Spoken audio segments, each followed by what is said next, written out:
એક છે ભાથામાં રહેલું તીર અને એક છે છૂટી ગયેલું તીર. છૂટી ગયેલું તીર એ પ્રારબ્ધ છે, ભાથામાં પડેલું તીર એ સંચિત છે. એટલે હજુ એ છોડ્યું નથી અને પેલું તો આત્માથી છૂટી ગયું છે, તમે પાછું ના પકડી શકો. એ જે છૂટી ગયું છે એ પ્રારબ્ધ છે.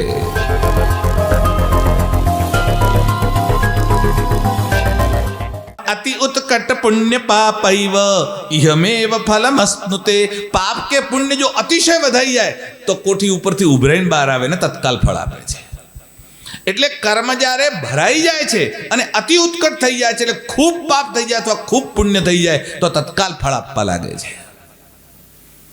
ત્રીજી વાત, એ કર્મ જે સંચિત થાય, દાખલા તરીકે બેંક બેલેન્સ, તમે જેમ પૈસા નાખતા જાઓ જમા થતા જાય, પછી જેમ કાઢો એમ નીકળતા જાય. અને ત્રીજું છે પ્રારબ્ધ કર્મ. પ્રારબ્ધ કોને કહેવાય? પ્રા એટલે પહેલેથી, અબ્ધ એટલે જે શરૂ થઈ ચૂક્યું છે તે. એટલે તમે મનુષ્ય બન્યા એટલે તમારું તીર છૂટી ગયું, ગર્ભમાં વાસ થયો એટલે હવે બસ, હવે તમારે મનુષ્ય થયે છૂટક્યો, અહીંયા આયે છૂટક્યો, કર્મ ભોગવે છૂટક્યો. એટલે જે ફળ આપવાનું શરૂ થઈ ચૂક્યું છે એ પ્રારબ્ધ છે. એટલે જે ફળ પાકીને તૈયાર ઊભું છે એ પ્રારબ્ધ છે.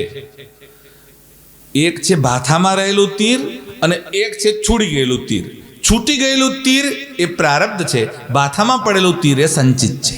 એટલે હજુ એ છોડ્યું નથી અને પેલું તો આત્માથી છૂટી ગયું છે, તમે પાછું ના પકડી શકો. એ જે છૂટી ગયું છે એ પ્રારબ્ધ છે. એટલે ઘણીવાર તમે કહો આને ખોટું થયું, એનું પ્રારબ્ધ હશે, મતલબ એ પ્રારબ્ધ છૂટી ગયેલું છે, એને વાળી શકાતું નથી. મોટા મોટા મહાપુરુષો તમે નામ સાંભળ્યા છે. રમણ મહર્ષિને કેન્સર થયું, મહર્ષિ અરવિંદને કેન્સર થયું, રામકૃષ્ણ પરમહંસને કેન્સર થયું, ડોંગરે મહારાજને કેન્સર થયું. આટલી મોટી મોટી વિભૂતિઓ અને એમને આ ફળ કેમ ભોગવવું પડ્યું? એ પ્રારબ્ધ છે. અને ભગવાન એનો વિચાર કરે છે.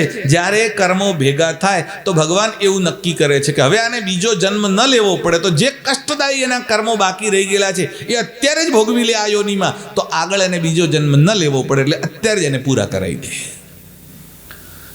તમે કર્મ કર્યા પછી જો કર્મના ફળથી જ આખી દુનિયા ચાલે છે તો ઈશ્વરની જરૂર શું? એવો પ્રશ્ન થાય ને. જો કર્મનું ફળ મળે છે ને ચાલે છે તો ઈશ્વરની જરૂર શું? જો મર્યા પછી નવો જન્મ જ્યારે લેવાનો જીવનો થાય, મર્યા પછી હું એટલા માટે બોલું છું કે બધાને ખબર છે કે મરવાનું છે એમ.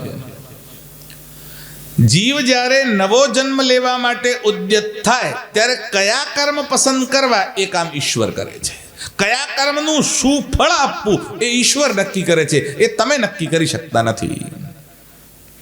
એટલે તમારા એક ઢગલો પાપનો હોય, એક ઢગલો પુણ્યનો હોય. પુણ્યમાંથી કયું પુણ્યનું કર્મ પહેલા પસંદ કરવું એ ઈશ્વર નક્કી કરે છે. એ નક્કી કરીને કહેશે કે આનું ફળ પહેલા આપો, આનું ફળ પછી આપો, આ 10 કર્મ અત્યારે ભોગવાઓ, આ 10 કર્મ પછી ભોગવો. એ નક્કી કરનાર ઈશ્વર છે. પણ એ કર્મનું ફળ તો ભોગવવું જ પડશે. એટલે કર્મથી મુક્તિ નથી થતી. સારા કર્મનું સારું ફળ અને ખરાબ કર્મનું ખરાબ ફળ. એટલે તમે એમ કહો કે મેં 10 મણ પુણ્ય, મણ એવું તો એટલા માટે બોલું છું કે કોકને કોક સંખ્યા તો બોલવી પડશે. મણ બોલો, મીટર બોલો, લીટર બોલો, ગમે તે કંઈક બોલવું પડશે. તમે 10 મણ પુણ્ય કર્યું છે અને મેં 8 મણ પાપ કર્યું છે, તો 10 મણ પુણ્યમાંથી 8 મણ પાપ બાદ કરી દો, મને 2 મણ પુણ્યનું ફળ આપો, એવું થાય નહીં. તમારે 10 મણ પુણ્યનું પણ ફળ ભોગવવાનું અને 8 મણ પાપનું ફળ ભોગવવાનું. ટોટલ 18 મણ ફળ થયું એ તમારે ભોગવવાનું. એટલે મેં આટલું સારું કર્યું, આટલું ખરાબ કર્યું, એમાંથી બાદ બાકી કરીને બાકીનું આપી દો, એવું ના થાય કર્મમાં. એટલે કર્મ તો બધા જ ભોગવવાના. સારાનું ફળ સારું અને ખરાબનું ફળ ખરાબ.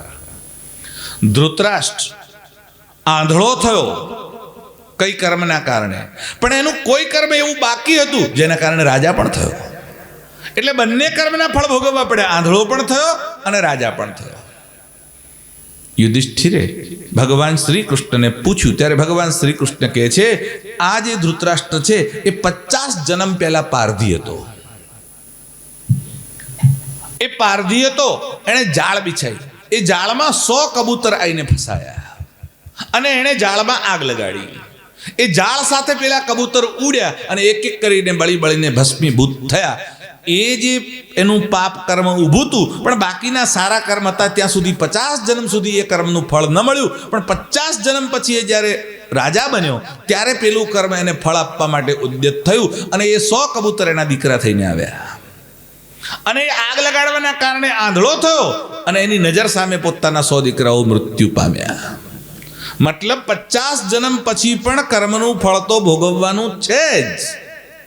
એમાંથી છુટકારો જોઈતો હોય તો 3 જ હાઈવે છે: જ્ઞાન, યોગ અને ભક્તિ.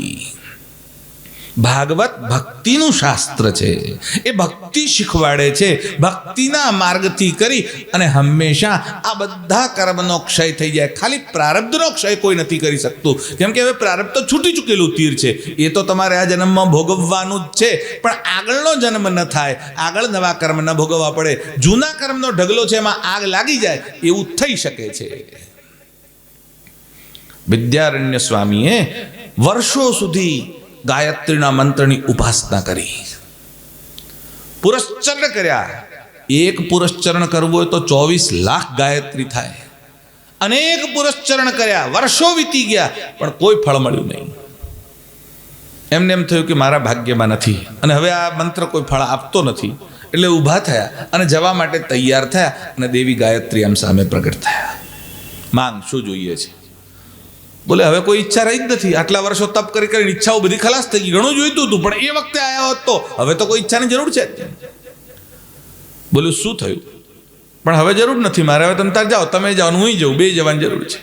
માતાજીએ કહ્યું ના, હું તને આપવા માટે આવી છું. પણ તો આટલા વખત સુધી કેમ ના આવ્યા? મારા વર્ષોના પરિશ્રમનું શું? માતાજીએ કીધું જરા પાછળ ફરીને જો. પાછળ ફરીને જોયું તો પહાડ ઉપર આગ લાગી હતી અને આખો પહાડ બળતો હતો. બોલે માતાજી, આ પહાડ કેમ બળે છે? કે તારા આટલા કર્મો બાકી હતા, એ બધામાં તે મંત્ર જાપ કર્યો, એનાથી આગ લાગી, આ બળીને ભસ્મીભૂત થાય, એટલે હવે તને ફળ આપવાનો સમય પાક્યો છે. એટલે જૂના કર્મ બળીને ભસ્મીભૂત થાય ત્યારે નવા ફળ મળે છે. એટલે અતિ ઉત્કટ પુણ્ય કે પાપ થાય. એટલે પુણ્ય કરો તો એટલું બધું પુણ્ય થાય કે તત્કાલ ફળ આપવા માંડે છે.